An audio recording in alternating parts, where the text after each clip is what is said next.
capítulo 7 do livro de Lucas fala assim: E depois de concluir todos esses discursos perante o povo, entrou ele em Cafarnaum, e o servo de um certo centurião, a quem muito estimava, estava doente e a ponto de morrer.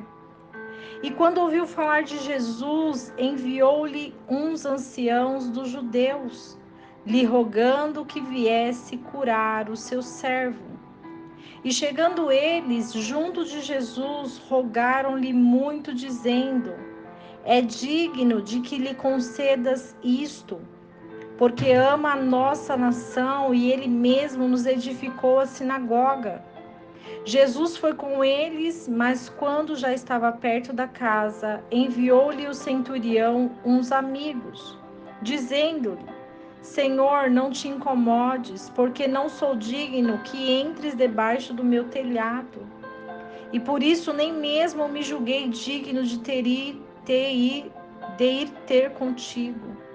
Dize, porém, uma palavra e o meu criado sarará. Porque também eu sou homem sujeito à autoridade, que tenho soldados sob o meu poder, e digo a este, vai, e ele vai, e a outro, vem, e ele vem, e ao meu servo, faze isto, e ele o faz.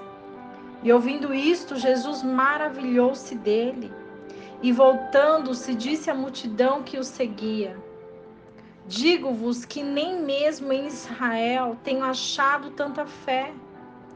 E voltando para casa, os que tinham sido enviados acharam são o servo que tinha estado enfermo.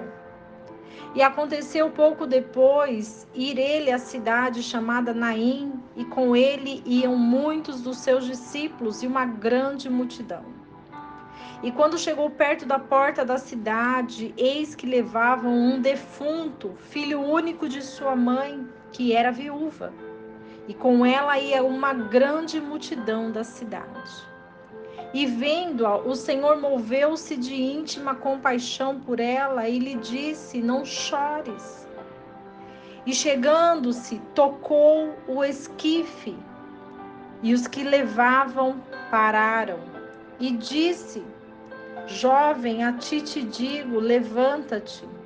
E o defunto assentou-se e começou a falar. E entregou-o à sua mãe, e de todos se apoderou o temor, e glorificavam a Deus, dizendo: Um grande profeta se levantou entre nós, e Deus visitou o seu povo. E correu dele esta fama por toda a Judéia, toda a terra circunvizinha. E os discípulos de João anunciaram-lhe todas estas coisas. E João, chamando a 2 de seus discípulos, enviou-os a Jesus, dizendo: És tu aquele que havia de vir, ou esperamos outro? E quando aqueles homens chegaram junto dele, disseram: João Batista enviou-nos a perguntar-te: És tu aquele que havia de vir, ou esperamos outro? E na mesma hora curou muitos de enfermidades e males e de espíritos maus, e deu à vista a muitos cegos. E respondendo Jesus, disse-lhes: Ide e anunciai a João o que tendes visto e ouvido: que os cegos veem, os coxos andam, os leprosos são purificados, os surdos ouvem, os mortos ressuscitam, e aos pobres é anunciado o evangelho. E bem-aventurado aquele que em mim não se escandalizar. E tendo-se retirado aos mensageiros de João, começou a dizer à multidão acerca de João: Que saístes a ver no deserto? Uma cana que é agitada pelo vento? Mas que saíste a ver? Um homem trajado de vestes delicadas? Eis que os que andam com vestidos preciosos e vivem em delícias estão nos palácios dos reis. Mas que saístes a ver? Um profeta? Sim, vos digo, e muito mais do que um profeta. Este é aquele de quem está escrito: Eis que envio o meu anjo diante da tua face, o qual preparará diante de ti o teu caminho. E eu vos digo que entre os nascidos de mulheres não há maior profeta do que João Batista, mas o menor no reino de Deus é maior do que ele. E todo o povo que o ouviu e os publicanos justificaram a Deus, tendo sido batizados com o batismo de João. Mas os fariseus e doutores da lei rejeitaram os conselhos de Deus contra si mesmos, não tendo sido batizados por ele. E disse o Senhor: a quem, pois, compararei os homens desta geração? E a quem são semelhantes? São semelhantes aos meninos que, assentados nas praças, clamam uns aos outros, dizendo: tocamo-vos flauta e não dançastes, cantamo-vos lamentações e não chorastes. Porque veio João Batista, que não comia pão nem bebia vinho, e dizeis: tem demônio. Veio o Filho do Homem, que come e bebe, e dizeis: eis aí um homem comilão e bebedor de vinho, amigo de publicanos e dos pecadores. Mas a sabedoria é justificada por todos os seus filhos. E rogou-lhe um dos fariseus que comesse com ele, e entrando em casa do fariseu, assentou-se à mesa. E eis que uma mulher da cidade, uma pecadora, sabendo que ele estava na cidade, à mesa em casa do fariseu, levou um vaso de alabastro com unguento, e estando por detrás aos seus pés, chorando, começou a regar-lhe os pés com lágrimas, e enxugava-lhe-os com os cabelos da sua cabeça, e beijava-lhe os pés, e ungia-lhe-os com o unguento. E quando viu isto, o fariseu que o tinha convidado falava consigo, dizendo: se este homem fosse profeta, bem saberia quem é qual, e é a mulher que lhe tocou, pois é uma pecadora. E respondendo Jesus disse-lhe: Simão, uma coisa tenho a dizer-te. E ele disse: dize-a, mestre. Um certo credor tinha 2 devedores. Um lhe devia 500 dinheiros e o outro 50. E não tendo eles com que pagar, perdoou-lhe a ambos. Dize, pois, qual deles o amará mais? E Simão respondendo disse: tenho para mim que é aquele a quem mais perdoou. E ele lhe disse: julgaste bem. E voltando-se para a mulher, disse a Simão: vês tu esta mulher? Entrei em tua casa e não me deste água para meus pés, mas esta regou-me os pés com lágrimas e os enxugou com os seus cabelos. Não me deste ósculo, mas esta, desde que entrou, não tem cessado de me beijar os pés.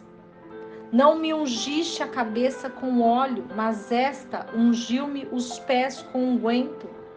Por isso te digo que os seus muitos pecados lhe são perdoados, porque muito amou. Mas aquele a quem pouco é perdoado, pouco ama. E a ela disse: os teus pecados te são perdoados. E os que estavam juntos, assentados à mesa, começaram a dizer entre si: quem é este que até perdoa pecados? E disse a mulher: a tua fé te salvou, vai-te em paz.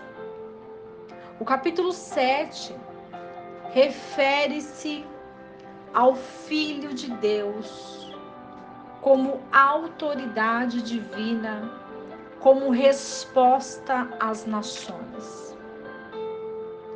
Jesus, a palavra de vida eterna. Jesus, o mestre dos mestres, Senhor dos senhores. Jesus que ensina, que ressuscita, que faz milagres. E é esse Jesus que nós queremos, que nós precisamos. Porque onde há a dor, onde há pecados, o Senhor, Ele perdoa os pecados. Jesus vai fazer uma passagem muito importante que refere-se a uma autoridade dependente de Jesus. Um homem cuja autoridade de centurião, cuja autoridade necessitava de Jesus. Um servo dele ficou doente e ele vai em busca de quem tem a cura. Encontrando Jesus, o centurião se dobra ao reconhecer a autoridade daquele homem. E quando o centurião fala com Jesus, que reconhece a autoridade dele, e ele se põe no lugar de servo, porque ele diz ao Senhor: quando eu falo ao meu servo, vai, ele vai. Quando eu falo ao servo, vem, ele vem. Quando eu falo ao servo, faz isso, ele faz. E eu não sou digno que o Senhor entre debaixo do meu telhado, porque sou pecador. Então me diz o que fazer. Me envia que eu vou. E Jesus, ouvindo isso, ele se maravilhou. Jesus, ele viu que aquele homem enxergava o mundo espiritual. E essa é a diferença de quem tem a visão espiritual e sabe discernir a voz do mundo espiritual. E quando Jesus ele vai para ressuscitar mortos e curar, Jesus ele sabe que os passos dele eram guiados pelo seu Pai. E Jesus ia caminhando com uma grande multidão e com os seus discípulos. E quando chega perto da porta da cidade de Naim, Jesus se depara com um defunto. Um filho único de uma mãe viúva. Aquele filho era o alicerce daquela mulher. Aquele filho era a alegria daquela mulher. Uma mulher que perdeu o seu marido. Uma mulher que tinha o seu filho, que amava aquela criança. Agora se encontra em lágrimas. E Jesus, vendo aquela cena, diz para ela não chorar. Porque ali estava a resposta para aquela mulher. E quantas vezes eu e você temos clamado, quantas vezes eu e você temos buscado, temos pedido ao Senhor, suplicado por uma resposta. E Jesus é a resposta. E Jesus vem na porta. Jesus, ele vem aonde você não enxerga mais solução. Jesus, ele vem aonde você não vê mais saída. Jesus, ele vem aonde a dor já está insuportável. E talvez você esteja nessa situação hoje. Talvez a sua dor está tão insuportável. Talvez você chegou ao seu limite e você tem clamado por resposta. E essa resposta, ela vem da boca de Jesus. Porque Jesus, ele é o único que tem poder para ressuscitar. Jesus, ele é o único que tem poder para restaurar, resgatar, para levantar aquele que está caído. E nisso nós podemos observar porque ele, no seu mundo espiritual, na sua visão espiritual, entendendo todos os preceitos de Deus, ele fala sobre João Batista. João Batista, ele declara que é o maior profeta, que não existiu outro maior do que João. Então ele declara no mundo espiritual que João foi o maior profeta. Muitos dizem que foi Moisés. Muitos dizem que foi Isaías. Mas Jesus declara que os nascidos de mulher, o maior é João, porque João, ele foi o que preparou o caminho para Jesus. Jesus foi encaminhado. João foi a porta para Jesus sair ao seu ministério. E Deus faz assim. Deus, ele nos usa e nos capacita para que possamos gerar frutos. E João gerou o fruto do ministério de Jesus. Mas Jesus relata que o menor no reino de Deus é maior do que ele. Eis um mistério grandioso. Quando nós olhamos e observamos o menor. E quem é o menor? Ele está referindo-se a ele. Porque Jesus, ele foi humilhado. Jesus, ele nasceu em manjedoura. Jesus, ele nasceu diante de perseguição, rejeição. Jesus foi esquecido. Jesus foi maltratado. Jesus foi ignorado. Jesus foi esbofeteado. Jesus não ouviram ele. Jesus, ele veio para os seus e muitos os desprezaram. Então, o que quer dizer menor? Menor é quando você se encontra no desprezo do mundo, nas humilhações, na vergonha. Quando você é o menor, para o reino de Deus você se torna o maior. Ah, mas eu fui humilhado e agora eu vou humilhar. Quando você se coloca nesse julgamento, você não é maior no reino dos céus. Porque o reino dos céus, ele não é a nossa força, mas é a força de Deus. Porque na nossa fraqueza, Deus se faz forte. É na nossa humilhação que Deus se faz forte. Então, se você está sendo humilhado, se você está sendo desprezado, se você está sendo envergonhado, se você está sendo traído, se você está sendo caluniado, glorifique a Deus, porque é nesse momento que o Senhor vai trabalhar na sua vida. É nesse momento que Deus vai trabalhar em você. O reino vai se expandir porque as pessoas verão a glória de Deus sobre você. Porque é aí que Deus vai se revelar na sua vida, porque você não foi igual a eles. Porque você não vai fazer igual, porque vão te dar um tapa e você vai permanecer e mostrar a outra face. É assim que nós declaramos Jesus na nossa vida. E uma mulher faz exatamente isso. Uma mulher pecadora, ela se encontra na casa de um fariseu, onde Jesus estava.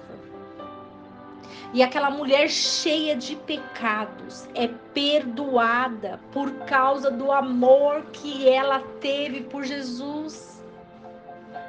Ela beijou Jesus, ela abraçou Jesus, ela deu presentes para Jesus, declarando que ela o amava. E quando nós amamos Jesus, e quando nós confiamos em Jesus, quando nós acreditamos nele, as portas do céu se abrem. A glória de Deus resplandece e os nossos pecados são perdoados.